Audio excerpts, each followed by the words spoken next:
ETF index mutual funds నేర్చుకుని stock మార్కెట్లో రాణించాలనుకుంటున్నారా? వెంటనే ఈ నెంబర్కి కాల్ చేయండి.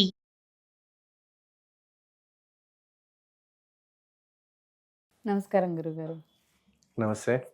గురుగారు, ఇందాక పెళ్ళిళ్ళ గురించి మనం టాపిక్ మాట్లాడినప్పుడు మీరు అన్నారు, కొన్ని గ్రహాల గురించి చెప్పారు, ఇవి కొంచెం స్ట్రాంగ్గా మనం చూసుకుంటే మ్యారేజెస్ నిలబడతాయని. అందులో మీరు చెప్పిన దాంట్లో శుక్రగ్రహం గురించి చెప్పారు.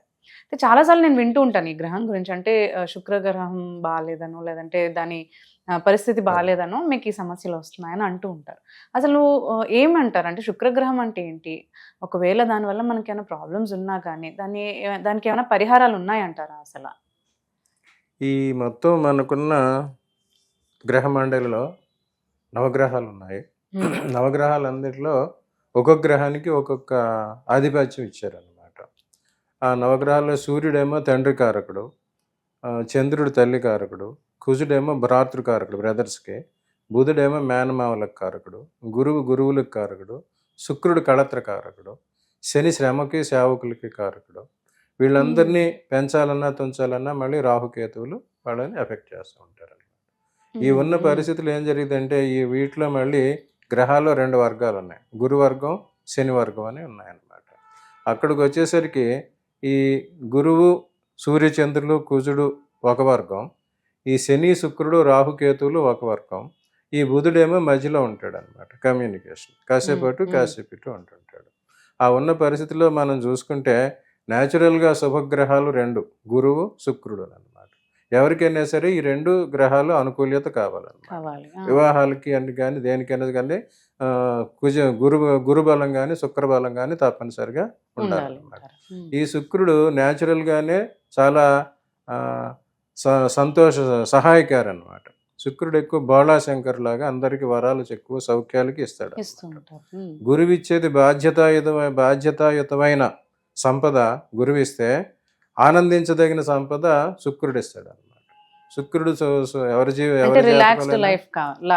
ఏదైనా అనుభవించడానికి లగ్జరీస్ అన్నమాట, అనుభవైక వేద్యం. కొంతమంది ఉంటారు, వారికి ఒక 100 ఎకరాల పొలం ఉంటుంది కానీ దాన్ని అమ్మలేరు, తినలేరు.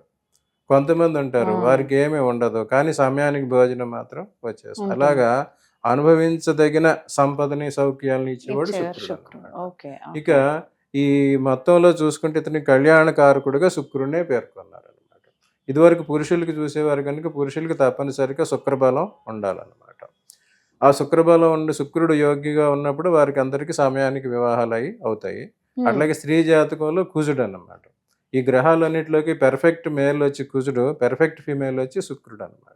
ఈ కళలకి ఇప్పుడు ఇటు కళలు, సంగీతం, సాహిత్యం ఇటువంటి అన్ని కారకుడు శుక్రుడేనమాట. ఈ శుక్రుడు న్యాచురల్గా వృషభ రాశికి, తులారాశికి అధిపతి అవుతాడు. వృషభ రాశికి అధిపతి అయిన శుక్రుడేమో ట్రెడిషనల్ ఆర్ట్స్ అనమాట, సంగీతం, సాహిత్యం, భరతనాట్యం అటువంటి కారకుడు అయితే, తులా శుక్రుడేమో సినిమాలు, చిత్రాలు, ప్రదర్శన, నాటకాలు వాటి కారకుడు. సో ఎక్కువ మంది కళాకారులు ఈ తులారాశిలోనూ తులా లగ్నంలోనే పడతారు అనమాట. ఈ శుక్రుడు వచ్చేసరికి శుక్రుడు ఆధీనంలో 3 నక్షత్రాలు ఉంటాయి: భరణి, పుబ్బ, ఉత్తరాషాఢ. ఈ 3 నక్షత్రాలకి అధిపతి శుక్రుడు అనమాట. అట్లాగే శుక్రుడు జన్మజాతకంలో ఎక్కువ స్థానాల్లో యోగించేవాడు శుక్రుడేనమాట. అందరికీ 6, 7, 9, 10 స్థానాల్లో తప్ప మిగతా అన్ని స్థానాల్లోనూ శుక్రుడు శుభాలు కలిగిస్తాడు అనమాట. ఎవరి జాతకంలోనే శుక్రుడు మంచిగా ఉన్నాడంటే వారి జీవితం అంతా సుఖ సంతోషాలతో నడిచిపోతుంది. ముఖ్యంగా పెళ్ళిళ్ళ విషయంలో శుక్రబలం తప్పనిసరిగా చూసుకోవాలి. శుక్రుడు చూసుకుంటేనే వారి జీవిత పరమార్థం సుఖ సంతోషాలతో గడవడం అనేది తెలుస్తుంది. సో పురుషుల జాతకంలో తప్పనిసరిగా శుక్రుడు ఎట్లా ఉన్నాడు, శుక్రుడి పొజిషన్ ఎట్లా ఉన్నది, కళత్రకారకుడు ఎవరు అనేది ప్రత్యేకంగా చూసుకోవాలన్నమాట. ఈ శుక్రుడికి వచ్చేసరికి ఇంకా ఏం చెప్పారంటే, ఈ శుక్రుడు వేరే వేరే గ్రహాలతో కలిసి ఉన్నాడంటే ఎటువంటి దోషాలు వస్తాయి, ఎటు మంచి జరుగుద్ది.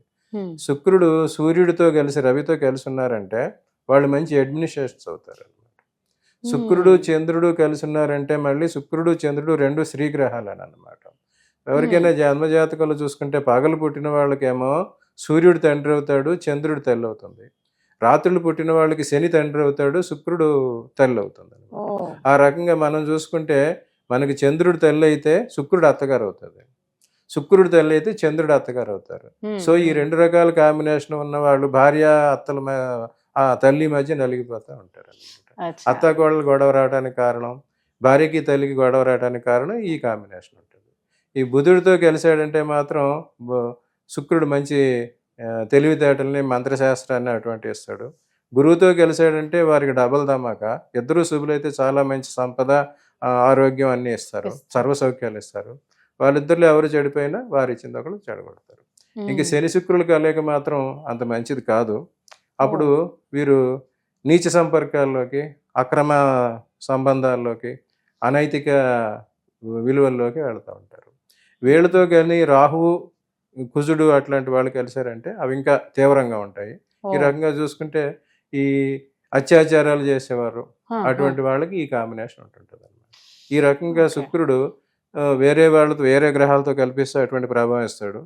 శుక్రుడు మళ్ళీ 6, 7 స్థానాలకి, 9, 10 స్థానాలకి అధిపతిగా మాత్రం కొంచెం ఇబ్బంది పెడతాడు అనమాట.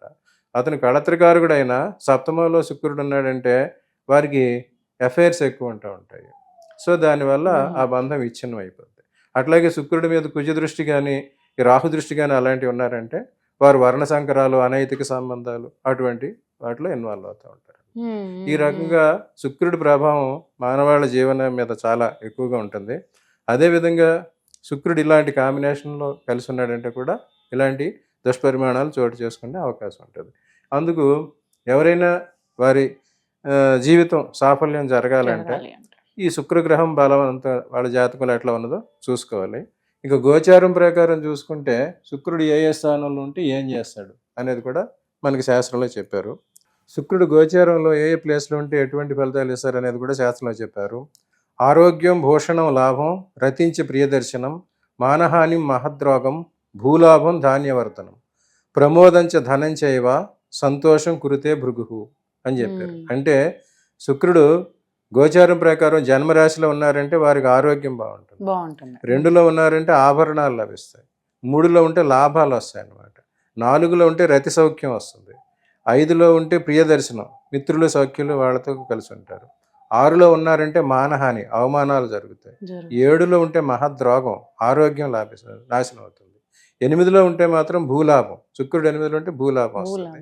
9లో ధాన్యవర్ధనం, 10లో వచ్చే ప్రమోదం, 11లో ధనం, సంతోషం కురితే భృగు. ఇటువంటి ఫలితాలని శుక్రుడు ఇస్తాడు అన్నమాట. అవి ఒకటి చూసుకోవాలి శుక్రుడు. తర్వాత ఎవరైనా శుభకార్యాలు అటువంటివి స్టార్ట్ చేయాలంటే మాత్రం శుక్రవారంలోనే అవి స్టార్ట్ చేసుకుంటే వారికి సఫలీకృతం అవుతాయి. ముఖ్యంగా ఈ ఆభరణాలు, వస్త్రాలయాలు, హోటల్స్, పెళ్ళిళ్ళ మందిరాలు, పెళ్లి మండపాలు అటువంటి అన్ని వారు నిర్మించాలన్నా, ఆ వ్యాపారం చేయాలన్నా అటువంటి వాళ్ళు శుక్రవారంలో చూసుకోవాలి. శుక్రవారంలో చూసుకుని అటువంటి స్టార్ట్ చేసి వారికి అనుకూలంగా వస్తుంది. మొత్తం అన్ని గ్రహాల్లోకి ఎక్కువ అనుకూలంగా ఉండి అందరికీ సుఖ సంతోషాలు ఇచ్చేవాడు శుక్రుడు. ఆ శుక్రుడు కానీ వారి జన్మ జాతకంలో చెడిపోతే వారికి సుఖ సంతోషాలు అనేవి దొరకవు. సో సుఖ సంతోషాలు పొందడానికి శుక్రుడికి సంబంధించిన పరిహారాలు వారు చేసుకోవాలి. ఆ శుక్రుడికి అధిష్టాన దేవత వచ్చి శచీదేవి, లక్ష్మీదేవి ఆరాధన.